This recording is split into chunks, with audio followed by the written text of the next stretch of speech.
স্বাগতম জনাইছোঁ আপোনালোকক মোৰ ইউটিউব চেনেললৈ। আজি ধৰি লওক বেলেগ কথা নাপাতোঁ, এটা এনেকুৱা টপিকৰ ওপৰত ক'বলৈ যাওঁ যিটো হয়তো আজিৰ পৰা 2 বছৰ আগত এটা ভিডিঅ' বনাইছিলোঁ ইয়াৰ ওপৰত, যেতিয়া প্ৰথম এডিআৰিৰ কাম কাজ ষ্টাৰ্ট হৈছিল। 2 বছৰ নহয়, 3 বছৰমান হ'ব। যেতিয়া প্ৰথম এডিআৰি হৈছিলে, মানে এডভাৰটাইজ ওলাওঁতে নহ'লে এপইণ্টমেণ্টৰ সময়ত, তেতিয়া কোনোবা এটা টাইমত মই ছেইম বস্তুটো মই বনাইছিলোঁ। আজি আকৌ সেই বস্তুটো দিছোঁ। এটা স্পেচিয়েল এটা কাৰণ আছে, এটা কেছ আছে, চ' সেইটো কাৰণে বনাইছোঁ। চ' ভালদৰে চাব, মন দি চাব, কাৰণ এইটো গ্ৰেড 1 অফিচাৰৰ পৰা লৈ একেবাৰে গ্ৰেড 4ৰ মানুহজনলৈকে সকলোৰে বাবে প্ৰযোজ্য, সকলোৰে কাৰণে এপ্লিকেবল। আৰু এই বস্তুটো ভায়লেট কৰিলে এইটোৰ মানে কাৰণত তেওঁলোকৰ চাকৰি পৰ্যন্ত যাব পাৰে। অ'কে, চ' দেৰ is a very strong ground যাৰ কাৰণে আপোনালোকৰ প্ৰব্লেম হৈ যাবগৈ পাৰে যদি এনেকুৱা ধৰণৰ কেতিয়াবা নহওক লাগিলে, কিন্তু কেতিয়াবা যদি এনেকুৱা প্ৰব্লেম হয় তো সমস্যা হ'ব।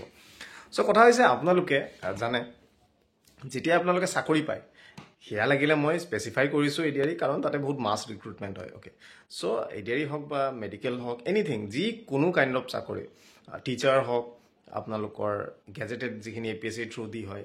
অ'কে, চ' এনিথিং, এইখিনি কৰিলে কি হয়, আপোনালোকক এপইণ্টমেণ্ট দিয়ে, হয় নাই? এপইণ্টমেণ্ট যেতিয়া আপোনালোকক দিয়ে, এটা স্পেচিফাইড অফিচত বা এটা স্পেচিফাইড আপোনালোকৰ ডিপাৰ্টমেণ্টৰ কোনোবা এটা ফিল্ড অফিচত, যিকোনো এটা ঠাইত, কোনোবা এখন জিলাত, কোনোবা এখন সমজিলাত আপোনালোকৰ পষ্টিং কৰা হয়। এই য'ত আপোনালোকৰ পষ্টিং কৰে, সেই পষ্টিং কৰা জেগাবিলাকক কোৱা হয় হেডকোৱাৰ্টাৰ।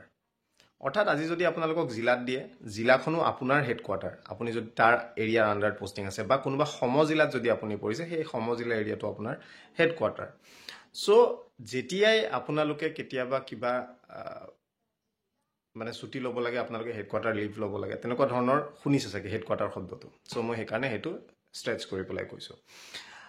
এতিয়া কথা হৈছে, এই যিটো হেডকোৱাৰ্টাৰ আপোনালোকক য'ত ধৰি লওক চাকৰি হয়, য'ত পষ্টিং দিয়ে, চ' এই যি হেডকোৱাৰ্টাৰ, সেই হেডকোৱাৰ্টাৰৰ সীমাৰ ভিতৰত আপোনালোক থাকিব লাগে। আৰু কিছুমান ক্ষেত্ৰত, কিছু বিষয় বা তেনেকুৱা ক্ষেত্ৰত এটা স্পেচিফাইড লিমিট থাকে যে হেডকোৱাৰ্টাৰৰ 15 কিলোমিটাৰ আশে পাশে থাকিব পাৰে। তেনেকুৱা ধৰণৰ কিছুমান আছে, বহু নিয়ম আছে এইবিলাক, সেইবিলাকত ইন ডেপথত আমি নাযাওঁ। এতিয়া কথা হৈছে, যেতিয়া আপুনি এটা চাকৰি পায়, সেই ঠাইখনত আপুনি থাকিব লাগিব। এতিয়া আপোনালোকে চাগে বহুখিনি ক্ষেত্ৰত আপোনালোকে শুনা পাইছে যে মোৰ চাকৰি আছে সিখন জিলাত, হয়তো এনেকুৱা বহুত ঠাই আছে য'ত আপোনাৰ ঘৰৰ পৰা ধৰি লওক আপোনাৰ চাকৰিৰ ঠাইখন ধৰি লওক বেলেগ হ'ব পাৰে। আজি ধৰি লওক ডিব্ৰুগড় বা চৰাইদেউ, শিৱসাগৰ বা চৰাইদেউ, যোৰহাট, শিৱসাগৰ, যোৰহাট, গোলাঘাট, তেনেকুৱা কথা। ছাপ'জ গোলাঘাটত চাকৰি, তেওঁ থাকে যোৰহাটত, অৰ্থাৎ তেওঁ হেডকোৱাৰ্টাৰৰ বাহিৰত আছে। বুজি পাইছে? ফৰ এক্সাম্পল মই কৈছোঁ, এক্সাম্পলটো আপোনালোকে ভালদৰে হয়তো বুজি পাইছে। এই যেতিয়া তেওঁ অন্য এখন ঠাইত থাকিব, তেওঁক ইমিডিয়েট যদি কেতিয়াবা বিচৰা হয়, তেওঁ হয়তো সেই বস্তুটোত গৈ উপস্থিত নহ'বগৈ পাৰে, বা তেওঁ যদি ট্ৰেভেল কৰি পেলাই তেওঁ যদি অফিচ অহা যোৱা যদি কৰি আছে, এইটো মই এই 400-500 কিলোমিটাৰ দূৰত পষ্টিং পোৱা বা 100-200 কিলোমিটাৰ দূৰত পষ্টিং পোৱা মানুহখিনিৰ কথা কোৱা নাই, যিখিনি লিটাৰেলি অলপ ইফাল সিফাল। কিন্তু মই এনেকুৱা মানুহো পাইছোঁ যোনে শিৱসাগৰৰ পৰা ডেইলি গাড়ীত আহি পেলাই 3-4খন জিলা পাৰ হৈ পেলাইও তেওঁলোকে অফিচত গৈ কাম কৰেগৈ। তেনেকুৱা মানুহো পাইছোঁ ডেইলি আপ ডাউন কৰা। চ' যি কি নহওক, মই কথাটো কেলৈ কৈছোঁ, এটা মই অৰ্ডাৰ দেখাওঁ, সেইটো চাই লওক, তাৰপিছত আমি বাকী কথাখিনি পাতিম। অৰ্ডাৰটো দেখিলে আপোনালোকে বাকীখিনি কথা বুজি পাবই। আজি আপোনালোক বহুতে চাগে এটা পোষ্ট আপোনালোকে দেখিছে, মাননীয় শিক্ষামন্ত্ৰী ৰণোজ পেগু ডাঙৰীয়াৰ তেওঁৰ ফেচবুকতে হওক বা টুইটাৰতে হওক, তেওঁ এই বস্তুটো দিছে যে Shri Ashok Choudhury, headmaster of Gachbari high school, তেওঁক মেজৰ পেনাল্টি দিয়া হৈছে, যিটো কম্পালচৰি ৰিটায়াৰমেণ্ট হয়। মোক বহুতে অথনি মই সন্ধিয়া লাইভতো বহুতে সুধি আছিলে কম্পালচৰি ৰিটায়াৰমেণ্ট মানে কি। ইয়াৰ ওপৰত মই ডিটেইলকৈ আগতে ভিডিঅ' বনোৱা আছে ছাৰ্ভিচ ৰুলৰ ওপৰত, আপোনালোকে চেক কৰিব পাৰে। চ' কম্পালচৰি ৰিটায়াৰমেণ্ট চৰকাৰে দিব পাৰে। যে ভাবে যে কোনোবা এই মানুহজন আনফিট হয় ছাৰ্ভিচৰ কাৰণে, বা তেওঁ ছাৰ্ভিচ তেওঁ ডিলে কৰিছে, বা তেওঁ মানে ধৰি লওক ফিট নহয়, বা তেওঁ কাম কাজ লেট, বা তেওঁ হেবিচুৱেল অফেণ্ডাৰ কিবা, তো তেনেকুৱা ক্ষেত্ৰত চৰকাৰে কম্পালচৰি ৰিটায়াৰমেণ্ট দি দিব পাৰে, তেওঁক ৰিটায়াৰ কৰি দিব পাৰে। তেওঁ লাগিলে চাকৰি কৰা 1-2 বছৰে হওক, লাগিলে তেওঁক কম্পালচৰি ৰিটায়াৰ কৰি দিব পাৰে। আৰু এইটো ৰুল আছে, এইটো আপোনালোকে গুগলত চালেও পাব, rule 7(5) of the Assam services discipline and appeal rule 1964। চ' তেওঁ কি কৰিছিলে, নেগলিজেঞ্চ ইন ডিউটি কৰিছিলে HSSC এক্সামিনেশ্যন 2025ত। আৰু 15 তাৰিখৰ পৰা 15 ফেব্ৰুৱাৰীৰ পৰা তেওঁ ছাছপেনশ্যনত আছিলে, আৰু সেইটো ডিউটি হিচাপে ট্ৰিট কৰা নহ'ব। চ' ডিউটি হিচাপে যদি ট্ৰিট কৰা নহয়, তেওঁ ছাৰ্ভিচ ব্ৰেক হৈছে, তেওঁ সেইটো পিৰিয়ডত না বেনিফিট পাব কিবা, না চেলাৰী পাব, একো নাপায়। চ' he will retain the emoluments received during that time. So যেটো সাসপেন্ড মানে সাবসিস্টেন্স অ্যালাউয়েন্স পাইছিলে সেইটো তেও পাব, সেইটো লৈ পেলাই প্ৰব্লেম নাই, কিন্তু তাৰ বাদে বেলেগ তেও নাপায়। চ' এতিয়া কেলে কৈছোঁ, এইটো আছে অৰ্ডাৰ। চাওক, যেতিয়া আপোনালোকে ছাছপেনশ্যনত যায়, ছাছপেনশ্যনত গ'লে এখন DP বহে। DP মানে হৈছে ডিপাৰ্টমেণ্টেল প্ৰচিডিং, য'ত আপোনালোকৰ এনকুৱাৰী অফিচাৰ থাকিব, এনকুৱাৰী অফিচাৰৰ লগতে এজন প্ৰেজেণ্টিং অফিচাৰ থাকিব, যোনে কেছটো প্ৰেজেণ্ট কৰিব। চ' ইয়াতে আপোনালোকৰ চাওক বহুতখিনি বস্তু আছে, এইখিনিত আৰু ইমানখিনি আৰু কি দেখাম, মই আপোনালোকক এটা মেইন বস্তু এটা মই দেখাম। চ' ইয়াতে চাওক, ফাইণ্ডিংছত মই যদি দেখাওঁ, ফাইণ্ডিংছত কি পাইছে, ইয়াতে চাওক, the evidence adduced by the listed witness has also' affirmed that the delinquent government servant Shri Ashok Kumar Choudhury, headmaster under suspension of Gachbari high school, had arrived the Gashbari HSLC examination center lately, for which a delay occurred in conducting the examination. So পৰীক্ষা দেৰিকৈ start হৈছিলে কি কাৰণে, কাৰণ তেওঁ দেৰিকৈ আহি স্কুলত পাইছিলে। Okay, so moreover, Sri Ashok Kumar Chaudhary was not residing at the headquarter, and no prior permission for the purpose was also obtained from the competent authority to leave the headquarter prior to the date of examination, that is on 15/2/25. So 15 তাৰিখে যি পৰীক্ষা আছিলে, সেই পৰীক্ষাটোৰ দিনটোত তেওঁ যে আইডাৰ ছুটি লৈছে বা তেওঁ যে দেৰিকৈ আহিছে, যিকোনো কাৰণে তেওঁ কোনো ধৰণৰ প্ৰায়ৰ পাৰ্মিশ্যন লোৱা নাছিলে হেডকোৱাৰ্টাৰ এৰি যাবৰ কাৰণে বা হেডকোৱাৰ্টাৰত নাথাকিবৰ কাৰণে। প্ৰায়ৰ পাৰ্মিশ্যন কাৰ পৰা ল'ব, তেওঁ IS-ৰ পৰা ল'ব। চ' তেওঁ সেই পাৰ্মিশ্যন লোৱা নাছিলে, আৰু তেওঁ কোৱা হৈছে যে তেওঁ হেডকোৱাৰ্টাৰত নাছিলে, তেওঁ হেডকোৱাৰ্টাৰত নাথাকে, তেওঁ ৰিচাইড কৰা নাছিলে তাত। কিয়নো প্ৰত্যেক গভৰ্ণমেণ্ট ছাৰ্ভেণ্টে তেওঁৰ য'ত চাকৰি হয়, তেওঁ হেডকোৱাৰ্টাৰৰ জুৰিছডিকশ্যনৰ ভিতৰত তেওঁ থকাটো দৰকাৰী। It is also' observe that on the day of examination, that is on 15/2/25, Shri Ashok Kumar Chaudhary was coming from his own native village situated at Mukalmu under Nalbari district.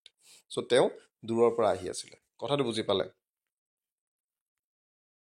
সেইটো ইমান ডাঙৰ কথা নেকি? য়েছ, সেইটো ক্লিয়াৰলি মেনশ্যন আছে যে government servant তেওঁ লাগিলে গ্ৰেড 1 হওক, অফিচাৰেই হওক, লাগিলে গ্ৰেড 4 হওক, তেওঁৰ য'ত চাকৰি হয় তেওঁ সেই পষ্টিঙৰ ঠাইত তেওঁ ৰিচাইড কৰিব লাগিব, আৰু সেইটোৰ কাৰণে হাউচ ৰেণ্ট এলাউৱেঞ্চ দিয়া হয়, HR দিয়া হয় সেই বস্তুটোৰ কাৰণে।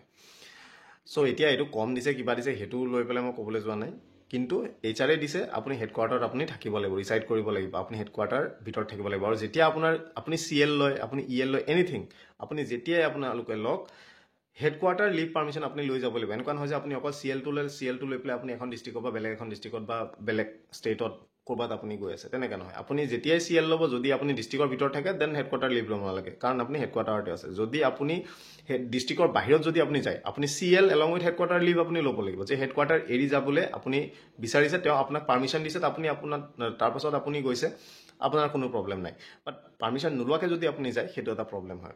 চ' এই বস্তুটো বহুতে নকৰে। যেতিয়া আপোনালোকে CL লয় বা কিবা লয়, তেতিয়া হেডকোৱাৰ্টাৰ লিভটো সদায় আপুনি ল'ব, যদি আপুনি সেই কনচাৰ্ণ আপোনাৰ যিটো হেডকোৱাৰ্টাৰ য'ত চাকৰি কৰে, সেই হেডকোৱাৰ্টাৰৰ বাহিৰত যাওঁতে যদি আপুনি পাৰ্মিশ্যন লৈ নাযায়, দেন আপোনাৰ কেতিয়াবা এনেকুৱা ধৰণৰ প্ৰব্লেম হ'ব পাৰে। আজি যদি সেই মানুহজনে যদি সেই সময়ছোৱাত যদি তেওঁ হেডকোৱাৰ্টাৰ লিভ পাৰ্মিশ্যন লৈ গ'লহেঁতেন, তেতিয়া অথৰিটিও জানিলে হয় যে এই মানুহজন নাই আৰু তেওঁ হেডকোৱাৰ্টাৰ লিভ তেওঁ লৈ গৈছে, তেতিয়া হয়তো অল্টাৰনেট এৰেঞ্জমেণ্ট কৰিলেহেঁতেন, আৰু তেওঁৰ ওপৰত যি এই মেজৰ পেনাল্টি লগোৱা হৈছে, সেই বস্তুটো হয়তো অলপ শিথিল হ'লহেঁতেন। ত' কথাটো বুজি পাইছে? ত' এনেকুৱা মই বহুত মানুহ দেখিছোঁ যোনে বেলেগ ডিষ্ট্ৰিক্টতেই থাকে, তেওঁলোক ডেইলি অহা যোৱা কৰে, কিবা কৰে। চ' কেতিয়াবা যদি কিবা কাৰণত এনেকুৱা ধৰণৰ যদি কিবা সমস্যা হয়, then not residing at the headquarter will result in মানে ভেৰিয়াছ প্ৰব্লেম আপোনালোকৰ হ'ব পাৰে সেই বস্তুটোৰ ক্ষেত্ৰত। চ' সেইকাৰণে সদায় পৰাপক্ষত হেডকোৱাৰ্টাৰৰ ওচৰতে থাকিবলৈ চেষ্টা কৰিব, আৰু মানে হেডকোৱাৰ্টাৰ মানে এজ ইন কি আপোনাৰ য'ত অফিচ আছে। অ'কে, আৰু দ্বিতীয় কথাটো, যেতিয়াই আপোনালোকে ছুটি ল'ব বিচাৰে, সেয়া লাগিলে বন্ধতে হওক কিবাতে হওক, সদায় CL ল'লে আপোনালোকে হেডকোৱাৰ্টাৰ লিভ ল'ব, বা EL ল'লেতো সেইটো হেডকোৱাৰ্টাৰ লিভ আপোনালোকে লগত দিবই। CL ল'লেও যদি বাহিৰত যায়, দেন হেডকোৱাৰ্টাৰ লিভ আপোনালোকে লৈ যাব। চ' এনেকুৱা ধৰণৰ বস্তু। আৰু আজিকালি আৰু বেছি ইম্পৰ্টেণ্ট এইটো কাৰণে হৈছে, যিহেতু আপোনালোক এতিয়া ষ্টেট ইঞ্চুৰেঞ্চৰ আণ্ডাৰত আপোনালোক কাভাৰ হৈ আছে। চ' যিকোনো সময়ত যেতিয়া আপোনালোকে ছুটি লৈ ক'ৰবাত বেলেগত যদি যায়, বা ফ্লাইটেদি যদি আপুনি ট্ৰেভেল কৰে, বেলেগ ষ্টেটত যদি যায় বা আউট অফ কাণ্ট্ৰি যদি আপুনি যায়, সদায় পাৰ্মিশ্যন লৈ যাব, কাৰণ সেই পাৰ্মিশ্যনটো আপোনালোকৰ যেতিয়া ক্লেইম কৰিব, ভগৱান নকৰক যদি কিবা হয়, যদি সেইটো বস্তু আপোনালোকে ক্লেইম কৰিবলৈ যায়, যদি পাৰ্মিশ্যন লৈ নাযায়, যদি দিয়ে সেইটো পিছত যদি ৰিপৰ্ট কাৰেক্ট নিদিয়ে, তেতিয়া আপোনালোকৰ প্ৰব্লেম হ'ব। চ' সদায় এই বস্তুবিলাক মনত ৰাখিব। হেডকোৱাৰ্টাৰ লিভ, হেডকোৱাৰ্টাৰ ৰিচাইড কৰা, সেই বস্তু এটা বহুত ডাঙৰ কথা। আৰু এইটোৰ কাৰণে ডিটেইলকৈ আপোনালোকে ডিচিপ্লিন এণ্ড এপিল ৰুল আপোনালোকে পঢ়িব পাৰে, আৰু বেছি ভালদৰে আপোনালোকে বুজি পাব। ইয়াৰ ওপৰত মই ডিটেইলকৈ ভিডিঅ' বনোৱা আছে, কিন্তু বহুত বছৰ হ'ল মই পাহৰিছোঁ, আপোনালোকে চেনেলত গৈ বিচাৰিলে হয়তো পাই যাব পাৰে। চ' ইমানে আছিলে, থেংক ইউ ভিডিঅ' চোৱাৰ কাৰণে। নতুন ভিডিঅ' এটা আকৌ লগ পাম। আজিলৈ ইমানেই। খালি পৰীক্ষা আৰু বহুতখিনি আহিছে আশা কৰিছোঁ আপোনালোকে APSCৰো আবেদন কৰিছে যিসকলে ইন ছাৰ্ভিচ আছে আপোনালোকে NOCৰ কাৰণে আবেদন কৰক NOC অহাৰ লগে লগে আপোনালোকে APSCত আবেদন কৰি দিব আগতীয়াকৈ NOCটো ৰাখি থ'ব। চিমেন আজিলৈ থেংক ইউ।